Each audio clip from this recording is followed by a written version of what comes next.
चलिए देखिए आप लोग इधर कल कहाँ तक पढ़ा दिए थे, प्राग ऐतिहासिक विषय में पूरा जानकारी दे दिए थे ना, पूरा पढ़ा दिए थे। तो आज देखिए इतिहास को कितने भागों में बांटा गया, 3 भागों में बांटा गया। कितने भागों में बांटा गया, 3। प्राग ऐतिहासिक काल, प्राग ऐतिहासिक काल, आद्य ऐतिहासिक काल, आद्य ऐतिहासिक काल और ऐतिहासिक काल। ठीक, ऐतिहासिक काल काल। ठीक, ध्यान दीजिए। तो प्राग ऐतिहासिक काल के विषय में हम सब पढ़ा दिए। Yes sir. पूरा हो गया। यस। अब क्या चलेगा, आद्य ऐतिहासिक काल चलेगा। क्या चलेगा, आद्य ऐतिहासिक काल। ठीक, तो चलिए अब आद्य ऐतिहासिक काल के विषय में हम लोग पढ़ते हैं। आप लोग बताइए, क्या प्राग ऐतिहासिक काल में पुरातात्विक साक्ष्य मिला था? पुरातात्विक साक्ष्य मिला था। मिला। क्या आद्य ऐतिहासिक काल में मिला था? तो आद्य ऐतिहासिक काल में भी पुरातात्विक साक्ष्य मिला था और ऐतिहासिक काल में भी पुरातात्विक साक्ष्य मिला था। ठीक, लिखित साक्ष्य की बात की जाए तो इसमें लिखित साक्ष्य कोई नहीं मिला था। ठीक, यानी इसमें प्राग ऐतिहासिक काल में लिखित साक्ष्य नहीं मिला था और आद्य ऐतिहासिक काल में लिखित साक्ष्य मिला था लेकिन पढ़ा नहीं गया था। और ऐतिहासिक काल में लिखित साक्ष्य मिला था भी और पढ़ा भी गया। ठीक, तो आद्य ऐतिहासिक के अंतर्गत आता है सिंधु घाटी सभ्यता आता है। क्या आता है, सिंधु घाटी घाटी सभ्यता आता है। ठीक, तो घाटी सभ्यता। तो अब हम लोग चर्चा करेंगे सिंधु घाटी पर। ठीक, आद्य ऐतिहासिक काल के अंतर्गत क्या आता है, सिंधु घाटी सभ्यता आता है। तो सिंधु घाटी सभ्यता के विषय में अब हम चर्चा करेंगे। ठीक, चलिए देखिए आप लोग इधर सिंधु घाटी सभ्यता, सिंधु घाटी सभ्यता।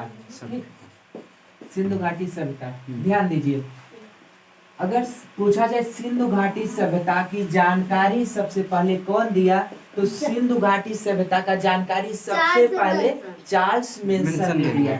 सिंधु घाटी सभ्यता का जानकारी सबसे पहले चार्ल्स मेंसन ने दिया। ठीक, मेंसन। ठीक, चार्ल्स मेंसन ने दिया। ठीक, ध्यान दीजिए, लेकिन चार्ल्स मेंसन ने जब इसकी जानकारी दिया तो लोगों ने इग्नोर कर दिया। क्या कर दिया, इग्नोर कर दिया। इनके बातों का ध्यान नहीं दिया। ठीक, इनके बाबू थोड़ा आप लोग और पीछे हो जाओ, और पीछे हो जाओ, थोड़ा थोड़ा एडजस्ट कर लो। अब भी पीछे हो जाओ और पीछे हो, अभी बाबू अब इधर अभी पीछे हो जाओ और पीछे हो। ठीक, देखिए, तो इनकी बातों को कोई इग्नोर मतलब कोई ध्यान नहीं दिया, इग्नोर कर दिया। ठीक, जैसे देखिए क्यों इग्नोर कर दिया, इन्होंने कहा इस सिंधु घाटी प्रांत में गए यानी उस क्षेत्र में गए तो देखे कुछ ईंट का साक्ष्य दिखाई दे रहा था, उबड़ खाबड़ दिखाई दे रहा था। तो उनको लगा इस जमीन के अंदर कुछ न कुछ जरूर दबा है। ठीक, कोई घर और या कुछ न कुछ दबा है, लेकिन लोगों ने इनके बातों का ध्यान ही नहीं दिया। तो जैसे अभी मान के चलिए, अभी इस क्लास में कहा जाए कि इस क्लास के नीचे यानी जमीन के अंदर बहुत ढेर सारा सोना रखा गया है। ठीक, यानी जमीन के अंदर सोना रखा गया है इस क्लास में, तो क्या कोई विश्वास करेगा? नहीं। कोई बिलीव करेगा? नहीं करेगा, सभी लोग इग्नोर कर देंगे। तो उसी प्रकार ये जब कहें कि इस क्षेत्र में नीचे कुछ न कुछ जरूर दबा यानी घर द्वार कुछ न कुछ है, तो लोगों ने इनका विश्वास नहीं किया, इग्नोर कर दिया। तो उसके बाद क्या होता है, लाहौर से कराची तक जब ट्रेन की लाइन बिछाया जा रहा था, लाहौर से कराची तक ट्रेन की लाइन बिछाया जा रहा था, तो उसमें क्या हुआ, ईंट की कमी हो गई। तो ईंट की आपूर्ति हेतु सिंधु घाटी सभ्यता से ढेर सारे ईंटों को ले आया जाता है। ठीक, कहाँ से ले आया जाता है, सिंधु घाटी सभ्यता से लेके आते हैं। तो वहां पर वो लाइन जो बिछा रहे थे ट्रेन की लाइन, उसमें लगा देते हैं। तो फिर सोचा जाता है भाई ये ईंट इतना कहाँ से आया, चलिए पता चला सिंधु घाटी प्रांत से आने, सिंधु घाटी सभ्यता।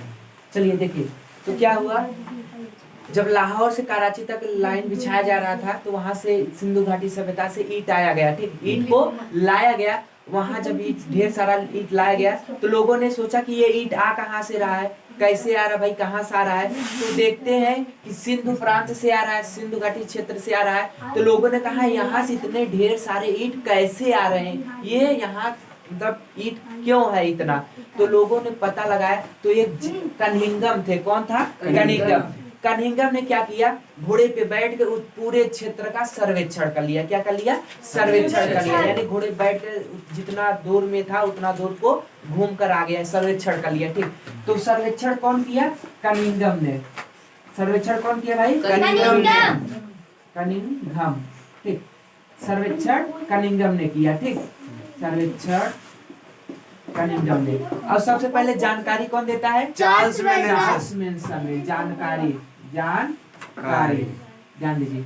सबसे पहले जानकारी सिंधु घाटी सभ्यता की जानकारी चार्ल्स मैनसन ने दिया। और कनिंघम कनिंघम ने सर्वेक्षण किया। कनिंघम ने क्या किया? सर्वेक्षण किया। सर्वेक्षण जब कर लेते हैं तो पता चलता है कि यह विस्तार कितना है, तो 13 लाख वर्ग किलोमीटर तक यह क्षेत्र फैला हुआ था, ठीक। यानी सिंधु घाटी सभ्यता कितने दूर तक था? तो 13 लाख वर्ग किलोमीटर तक फैला था, ठीक। कितने दूरी तक? 13 लाख वर्ग किमी। कितने? 13 लाख वर्ग किमी। सिंधु घाटी सभ्यता का विस्तार कितना है? तो 13 लाख वर्ग किमी है। ध्यान दीजिए, तो सिंधु घाटी सभ्यता का विस्तार कितना था? 13 लाख वर्ग किमी, ठीक। अब देखिए, कनिंघम जब सर्वेक्षण कर लेते हैं, पता लगा लेते हैं कि वो भी मतलब समझ जाते हैं कि हाँ भाई इस जमीन के अंदर कुछ न कुछ जरूर है, तो कनिंघम ने जॉन मार्शल को बुलाते हैं। किसको बुलाते हैं? जॉन मार्शल को बुलाते हैं। और जॉन मार्शल को बुलाकर कहते हैं, जॉन मार्शल जी देखिए इस क्षेत्र में देखिए इसके नीचे कुछ न कुछ जरूर दबा हुआ है, तो आप ऐसा करिए इसको जाकर खुदवाइए। क्या करिए? इसको खुदवा डालिए, ठीक। और हाँ, एक चीज ध्यान रहे आपको कि इसमें मिलने वाली कोई भी वस्तु छोटा हो या बड़ा हो, टूटना फूटना नहीं चाहिए, ठीक। सिंधु घाटी सभ्यता के अंतर्गत जो भी वस्तु मिलेंगे वो टूटना फूटना नहीं चाहिए, ठीक। तो जॉन मार्शल जी समझ गए, हाँ ठीक है, बढ़िया है, ऐसे ही होगा। तो देखिए जॉन मार्शल ठीक। तो सिंधु घाटी सभ्यता की जानकारी तो चार्ल्स मैनसन दे देते हैं, लेकिन नामकरण कौन करता है? तो नामकरण सिंधु घाटी सभ्यता का नामकरण जॉन मार्शल करते हैं। कौन करते हैं? John Marshall. नामकरण अगर पूछा जाए सिंधु घाटी सभ्यता का नामकरण कौन किया, तो नामकरण कौन किया? जॉन मार्शल ने किया, ठीक। आगे देखिए, अब इसके बाद जॉन मार्शल तो एक बड़े अधिकारी थे। तो अधिकारी होके जाके खोदेंगे नहीं। तो जैसे भी गांव में क्या होता है, जो मनरेगा के तहत जो गड्ढा खुदवाया जाता है, गड्ढा तालाब जो खोदा जाता है, तो उसमें क्या प्रधान नहीं जाके खोदता है? गांव का मुखिया जाके खोदता है? नहीं ना।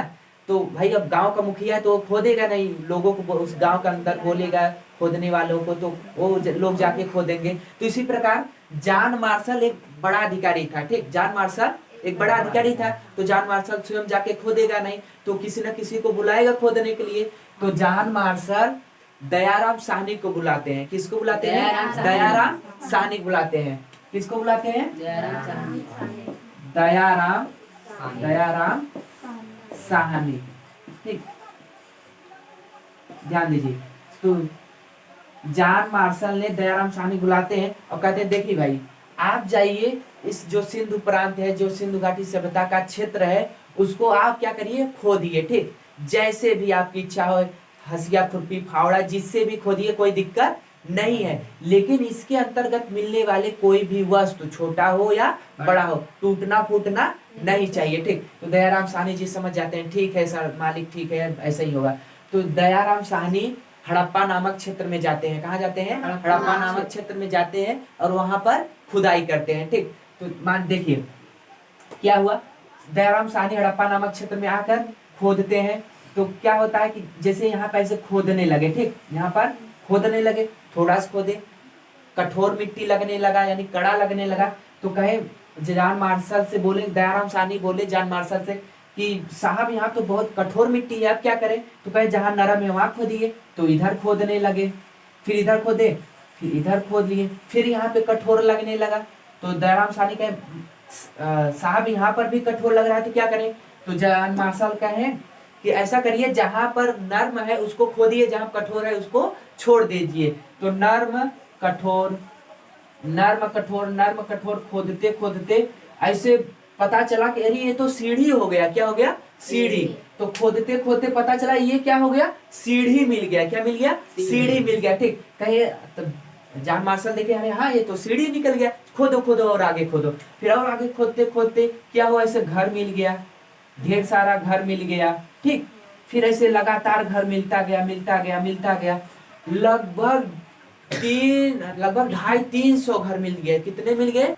250-300 घरे मिल गए, ठीक। सीढ़ी भी मिल गया, घर मिल गया, पास पास एकदम सटा हुआ घर मिल गया, ठीक। तो दयाराम साहनी ने जान मार्शल बोला, देखिए साहब इतना घर ही घर मिल गया कि हाँ यहाँ तो घर ही घर मिल गया, चलो और खोदो, और खोदते हैं, ठीक। तो अब क्या हुआ, चलिए देखिए, तो क्या हुआ, सीढ़ी भी मिल गया, घर भी मिल गया। फिर उसके बाद क्या हुआ, ऐसे रोड था, क्या था? रोड, ठीक, यानी सड़क था। क्या था? सड़क। क्या था? सड़क था, ठीक। ध्यान दीजिए, तो इधर बगल बगल ऐसे,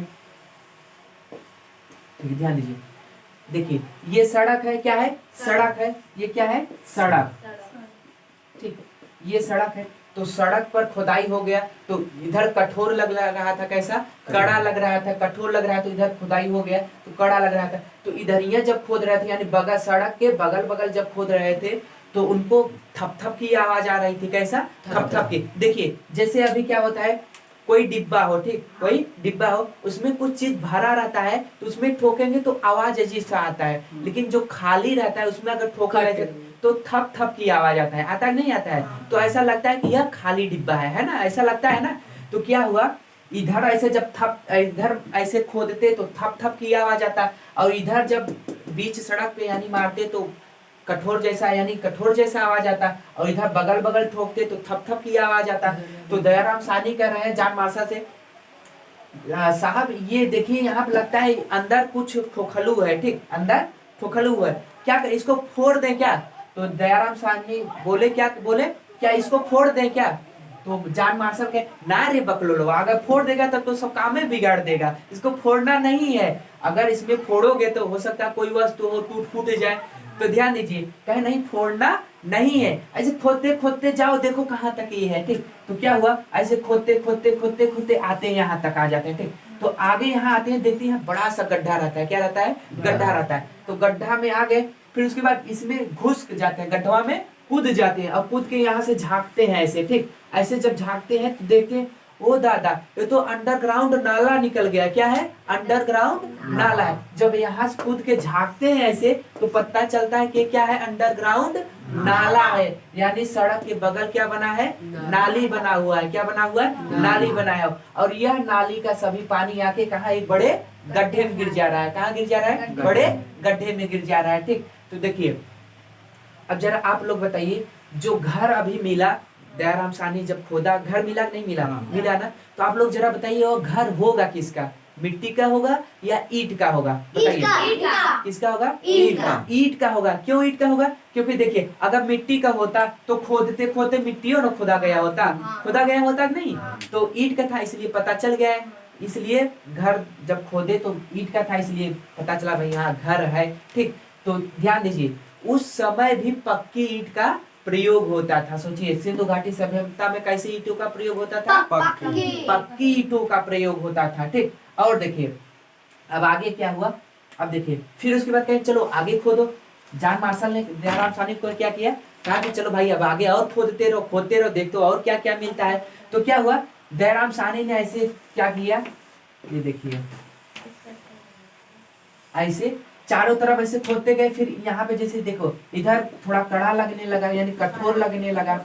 ये इस क्षेत्र में क्या हुआ, ऐसे कठोर लगता है, ठीक। तो जान मार्शल ने कहा, दयाराम साहनी ने कहा जान मार्शल से, कहा साहब इधर तो कठोर लग रहा है, इधर खोद रहे कठोर लग रहा है। कहीं कठोर लग रहा है तो जहाँ नरम है उधर उधर खोद दे लो। तो नरम, जहाँ नरम नरम था ऐसे ऐसे खोद लिए, तो ऐसे चारों तरफ खोद लिए, ठीक। जब चारों तरफ खोद लिए तो देखते हैं कि ये क्या चीज है, पता नहीं चल रहा था। चारों तरफ ऐसे बड़ा सा दीवार बना था, तो पता नहीं चल रहा था ये क्या है, ठीक, पता नहीं चल रहा था।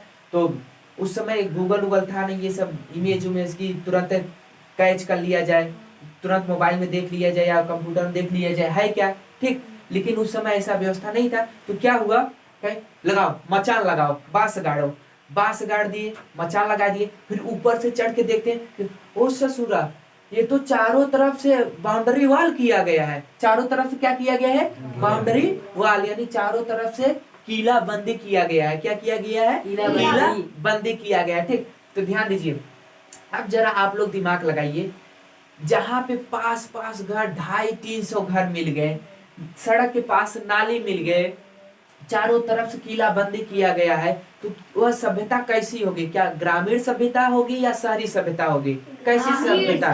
शहरी सभ्यता होगा। कैसा सभ्यता होगा? शहरी सभ्यता होगा, क्योंकि देखिए पास पास एकदम पास पास घर बना है, ठीक। तो शहर में पास पास घर होते हैं नहीं होते हैं? और देखिए सड़क पर एकदम नाली बनाए, क्या बनाया? अंडरग्राउंड नाली बनाए। अब गांव में अभी आप देख लीजिए, सड़क पर अभी भी नाली नहीं बना है। अभी आप लोग गांव में देख ही लीजिए, गांव में बना है जी? अभी भी नाली नहीं बना है, सोचिए। तो उस समय वहां बना था, यानी सिंधु घाटी सभ्यता में उस समय भी बना था, सोचिए। तो कैसी सभ्यता थी ये? शहरी सभ्यता थी।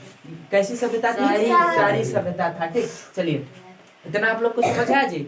इतना समझ आया? तो ध्यान दीजिए, तो खुदाई कौन किया था? खुदाई दयाराम साहनी। खुदाई सिंधु घाटी सभ्यता का खुदाई कौन किया था? दयाराम साहनी ने किया था। कौन किया था? दयाराम साहनी। और सिंधु घाटी सभ्यता का नामकरण कौन किया? तो नामकरण जॉन मार्शल ने किया। कौन किया? जॉन मार्शल ने किया, ठीक। आगे देखिए, अब जब ध्यान दीजिए, जब सिंधु घाटी सभ्यता खुदाई हो गया तो उसका आकार कैसा था? तो ऐसा रहा, त्रिभुजाकार, ठीक। सिंधु घाटी सभ्यता का आकार कैसा रहा? त्रिभुजाकार रहा, ठीक। चलिए देखिए, सिंधु घाटी सभ्यता का आकार कैसा था? जब ध्यान दीजिए, सिंधु घाटी सभ्यता को जब खोद लिया गया, खुदाई हो गया, तो उसका आकार पता चलता है। कैसा आकार है? त्रिभुजाकार। आकार कैसा था? त्रिभुजाकार। त्रिभुजाकार था, ठीक। सिंधु घाटी सभ्यता का आकार कैसा था? त्रिभुजाकार। चलिए देखिए, सिंधु घाटी सभ्यता का सबसे पहले मैसेज कौन दिया? तो मेंशन दिया। जानकारी कौन दिया? मेंशन ने। सर्वेक्षण कौन किया? कनिंघम ने। कनिंघम को ही भारतीय पुरातत्व का जनक कहा जाता है। किसको कहा जाता है? कनिंघम को। कनिंघम को भारतीय पुरातत्व का जनक कहा जाता है, ठीक। और देखिए, जब सर्वेक्षण हो गया, यानी सिंधु घाटी सभ्यता का विस्तार कितना था? 13 लाख वर्ग किमी था। सिंधु घाटी सभ्यता का नामकरण कौन किया? जॉन मार्शल ने किया। सिंधु घाटी सभ्यता का सबसे पहले खुदाई कौन किया? दयाराम साहनी ने किया। सिंधु घाटी सभ्यता का आकार कैसा था? त्रिभुजाकार। चलिए देखिए आगे, तो सिंधु घाटी सभ्यता, ध्यान दीजिए, विश्व की पहली नगरीय सभ्यता है सिंधु घाटी सभ्यता। ध्यान दीजिए, सिंधु घाटी सभ्यता जो था, सिंधु घाटी सभ्यता विश्व की पहली नगरीय सभ्यता, ठीक। विश्व का पहली नगरीय सभ्यता थी, ठीक। पहली नगरी यानी शहरी, नगरी या शहरी, ठीक। शहरी सभ्यता थी, ठीक। सभ्यता थी। इसका समय 2500 बीसी से 1750 बीसी था, ठीक। कितना था? 1750 बीसी इसका समय सिंधु घाटी सभ्यता का, ठीक। अब चलिए देख लेते हैं सिंधु घाटी सभ्यता को, इसका क्षेत्र भारत या पाकिस्तान में कहाँ कहाँ तक था। तो चलिए देख लेते हैं। ये है आपका भारत,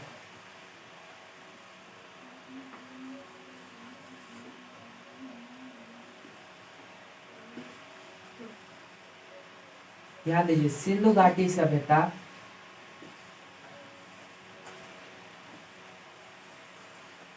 ठीक, ये हुआ भारत, ठीक। ये हुआ भारत, और इधर पे आपका ये पाकिस्तान हो गया। क्या हो गया? पाकिस्तान, ठीक। ये पाकिस्तान, ये भारत है, ठीक। तो ध्यान दीजिए, भारत में, सॉरी पाकिस्तान में ये जो क्षेत्र है क्या है? सुतका गेंडोर है। क्या है? सुतका गेंडोर, ठीक। ये जो पाकिस्तान में क्षेत्र है, यानी सबसे पश्चिमी बिंदु जो है क्या है? सुतका गेंडोर है। क्या है? सुतका गेंडोर है, ठीक। और भारत में सबसे पश्चिमी, ध्यान दीजिए, सबसे उत्तरी बिंदु, सिंधु घाटी सभ्यता का सबसे उत्तरी बिंदु क्या है? मांडा है। क्या? ये जम्मू कश्मीर में। कहाँ है? जम्मू कश्मीर के मांडा में। क्या कहाँ है? मांडा, ठीक। कहाँ है? मांडा में, ठीक। और देखिए, सबसे पूर्वी बिंदु ये है आलमगीरपुर। कहाँ है? आलमगीरपुर, ठीक। ये मेरठ में है। कहाँ है? मेरठ। आलमगीर मेरठ में है, ठीक। और यहाँ है आपका सबसे दक्षिणी बिंदु जो है दायमाबाद है। क्या है? दायमाबाद। क्या है? दायमाबाद, ठीक। अब चलिए आप लोग देख लीजिए यहाँ पर सब सिंधु घाटी सभ्यता का सबसे पश्चिमी बिंदु क्या है? सुत्का-गेंडोन। सिंधु घाटी सभ्यता का सबसे पश्चिमी बिंदु क्या है? सुत्का-गेंडोन। और सबसे उत्तरी बिंदु मांडा। सबसे उत्तरी बिंदु मांडा। और सबसे पूर्वी बिंदु क्या है? आलमगीर। सबसे पूर्वी बिंदु क्या है? आलमगीर। और सबसे दक्षिणी बिंदु क्या है? दायमाबाद। सबसे दक्षिणी बिंदु क्या है? दायमाबाद, ठीक। तो दायमाबाद महाराष्ट्र में है। कहाँ है? महाराष्ट्र। आलमगीरपुर कहाँ है? यूपी में है। कहाँ है? यूपी में, ठीक। यूपी में। और ये कहाँ है? यह महाराष्ट्र में। कहाँ है? महाराष्ट्र में है, ठीक। ध्यान दीजिए। अब इसको जरा मिलाइए तो देखिए ये और ये, ठीक। अब देखिए इसको थोड़ा सा और इधर कर देते हैं। अब देखिए इसका आकार कैसे हुआ? देखिए इसका आकार त्रिभुजाकार हुआ ना?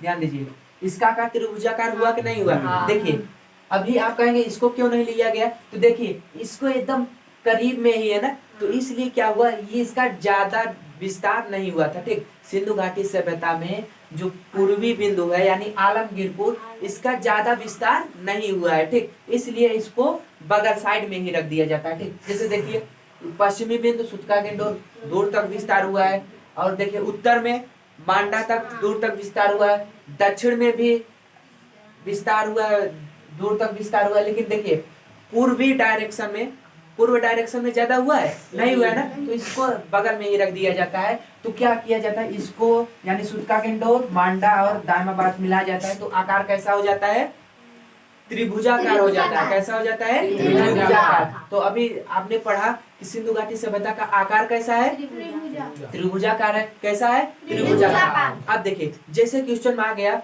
कि सिंधु घाटी सभ्यता में किस दिशा में, किस डायरेक्शन में विस्तार बहुत ही कम हुआ है, तो किस दिशा में बहुत कम हुआ है, पूर्व में।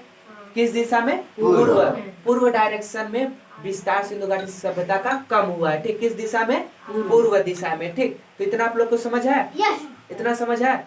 अब चलिए देख लेते हैं इसे सिंधु घाटी सभ्यता कहा क्यों जाता है, इसको सिंधु घाटी सभ्यता क्यों कहा जाता है, ठीक। चलिए ये भी देख लेते हैं। इतना आप लोग को समझ आया ना, तो इतना समझ आया ना। चलिए आगे आप लोग देख लीजिए।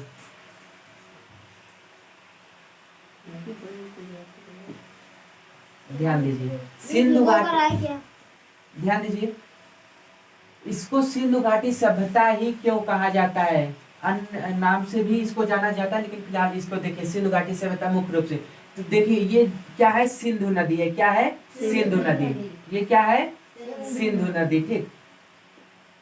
ध्यान दीजिए जो भी इस क्षेत्र में बस यानी सिंधु घाटी सभ्यता के जो भी क्षेत्र थे वो कहीं न कहीं आके कहाँ मिल जाते थे, सिंधु नदी मिल जाते थे, ठीक।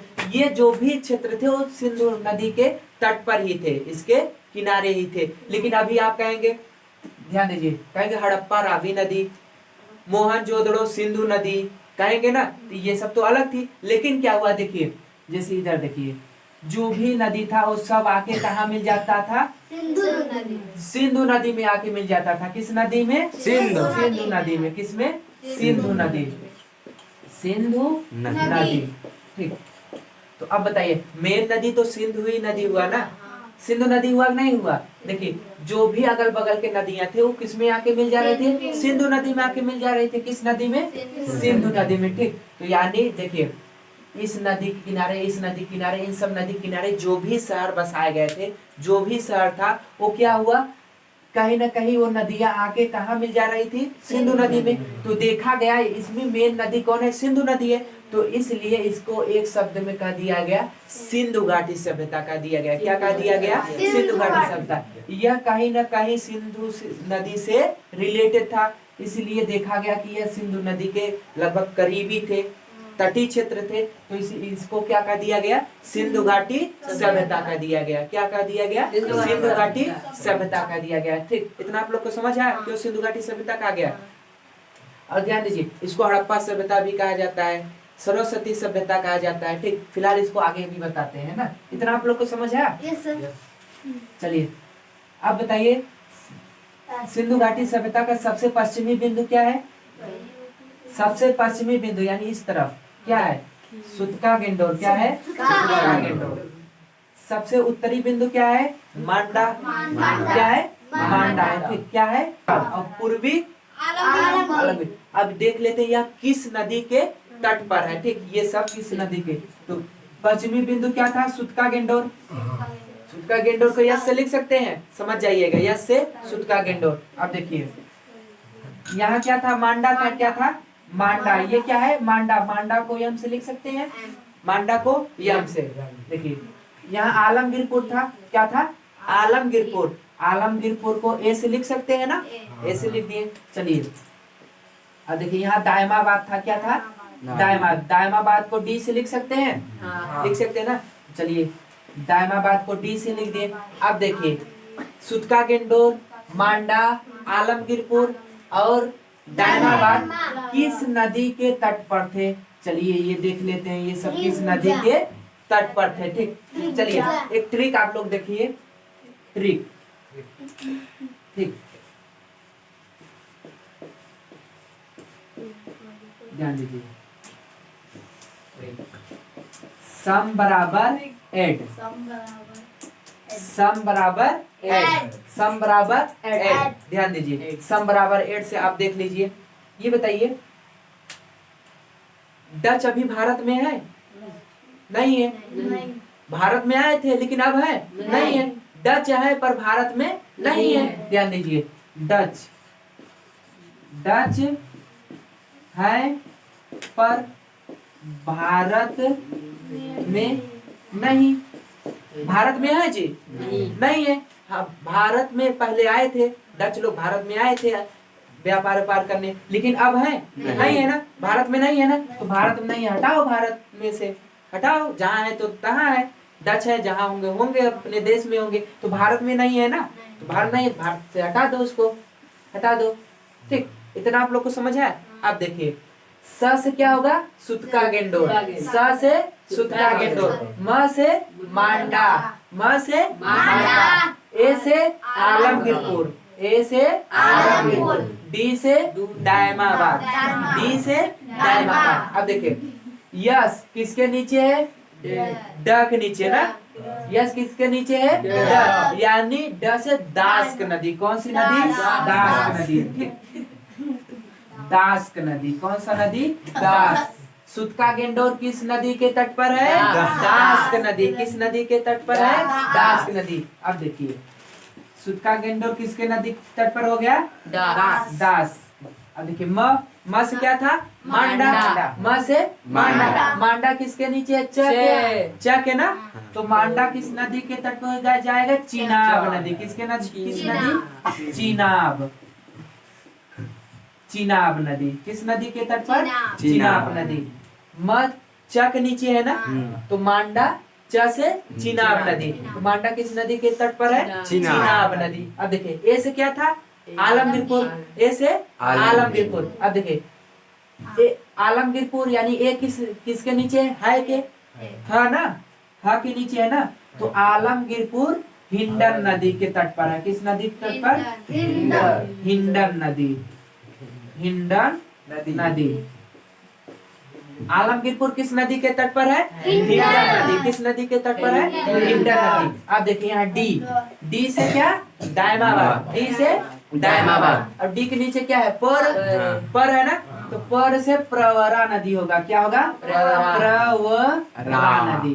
क्या होगा? प्रवरा नदी। ध्यान दीजिए डी से क्या होगा? दायमाबाद। और दायमाबाद के नीचे क्या है? पर। तो प से प्रवरा नदी। तो दायमाबाद किस नदी के तट पर है? प्रवरा नदी पर। किस नदी के तट पर? प्रवरा नदी। ध्यान दीजिए एक बार यूपीएससी में पूछा था दायमाबाद किस नदी के तट पर था, तो प्रवरा था ही नहीं, प्रवरा नदी नहीं था, उसमें गोदावरी था। क्या था? गोदावरी। तो ध्यान दीजिए प्रवरा नदी जो है गोदावरी की सहायक नदी है। क्या है? सहायक नदी। तो अगर प्रवरा न रहे तो आप लोग को क्या लिखना है? गोदावरी भी कर देना है। क्या? गोदावरी। तो आप लोग इसको भी जानते रहे, गोदावरी, गोदावरी। ठीक, अगर प्रवरा न रहे तब क्या लगाना है, गोदावरी नदी, क्योंकि प्रवरा नदी गोदावरी की सहायक नदी है। ठीक, तो दायमाबाद किस नदी के तट पर है, प्रवरा नदी। अगर प्रवरा नदी न रहे तब क्या लगाना है, गोदावरी लगाना है। क्या लगाना है, गोदावरी। चलिए अब इसको हम थोड़ा सा क्लीन करके स्पष्ट रूप से लिख देते हैं, उसके बाद आप लोग नोट कर लीजिए। ठीक, इतना आप लोग को समझ आया। दुनिया की सबसे पहली नगरीय सभ्यता कौन है, सिंधु घाटी सभ्यता। कौन है, सिंधु घाटी सभ्यता। अब बताइए सिंधु घाटी सभ्यता का समय कितना है, तो 2500 बीसी से कितना, 1750 बीसी, यानी 2500 ईसा पूर्व से 1750 ईसा पूर्व। ठीक, इतना आप लोग को समझ आया ना, ये फार्मूला समझ आया ना, ट्रिक समझ आया ना। चलिए अब इसी को हम अच्छे से लिख देते हैं। ठीक, चलिए थोड़ा सा क्लीन कर दें, उसके बाद सीबीएसई बोर्ड वाले बच्चे समझ आ रहा है ना। यस सर, समझ आ रहा है। बिल्कुल, ध्यान दीजिए, सिंधु सिविलाइजेशन है। ठीक, सिंधु सिविलाइजेशन में आप लोग समझते रहिए। ठीक, ये क्लीन नहीं है। चलिए देखिए आप लोग इधर क्या था, सम बराबर 8, सम बराबर 8। तो स से क्या था, सुत का गेंडो, यहाँ पर भी लिख देते हैं, सम बराबर 8। तो डच क्या था, डच है, पर भारत में नहीं है, तो हटाओ, भारत में नहीं है, तो स से क्या होगा, ध्यान दीजिए, स से सुतका गेंडोर, सुतका गेंडोर, गेंडोर, गेंडोर होगा, ठीक, सुतका गेंडोर। ठीक, और यह किस नदी के तट पर है, तो ड से दास्क नदी, क्या होगा, दास नदी। ठीक, अब देखिए म से मांडा, म से मांडा, मांडा। म के नीचे क्या है, च है ना, तो च यानी चिनाब नदी, चिनाब नदी। ठीक, चिनाब नदी। अब देखिए ए से क्या था, आलमगीरपुर, आलमगीरपुर। ठीक, आलमगीरपुर। अब एक नीचे क्या है ना, तो है से क्या था, हिंडन नदी। क्या था, हिंडन नदी, हिंडन नदी। ठीक, सीबीएसई बोर्ड वाले बच्चे, हिंडन रिवर। ठीक, हिंडन रिवर। ठीक, देखिए अब डी है, डी से क्या था, दायमाबाद। क्या था, दायमाबाद।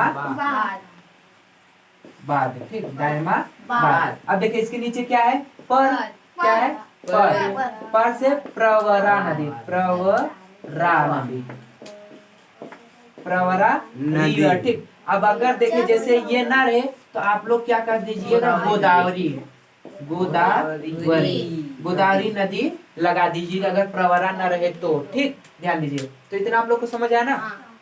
चलिए अब जरा आप लोग बताइए, तो क्या सिंधु घाटी सभ्यता में लिखित साक्ष्य मिला था, तो लिखित साक्ष्य मिला था, लिखित साक्ष्य मिला था। ठीक, क्या पढ़ा गया था, तो पढ़ा नहीं गया था। सिंधु घाटी सभ्यता में जो भी लिखित साक्ष्य मिला है उसको पढ़ा गया था, नहीं पढ़ा गया था। ठीक, ध्यान दीजिए।